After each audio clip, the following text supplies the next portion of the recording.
Dans ce document à savoir numéro 3, nous allons parler de la force des acides et aussi la force des bases qui va être finalement calquée sur le même raisonnement. Donc il existe un classement des espèces chimiques acides. Il est basé sur l'aptitude que possède un acide à céder un ion hydrogène H+. Plus un acide est fort, et plus il va libérer facilement cet ion hydrogène.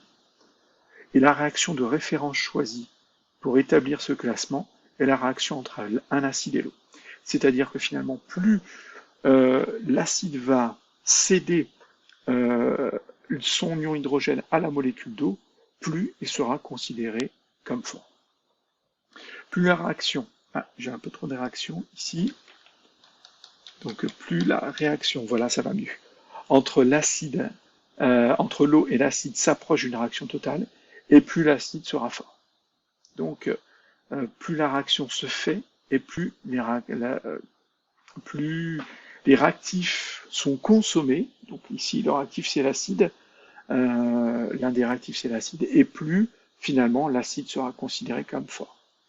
Ensuite, on va avoir la même chose avec les bases. La force des bases, ça va être la même chose, il existe un classement, plus la base, alors la base, elle va capter un ion hydrogène cédé par une molécule d'eau. Et plus finalement la réaction se rapproche d'une réaction totale entre l'eau et la base, et plus la base sera considérée comme forte.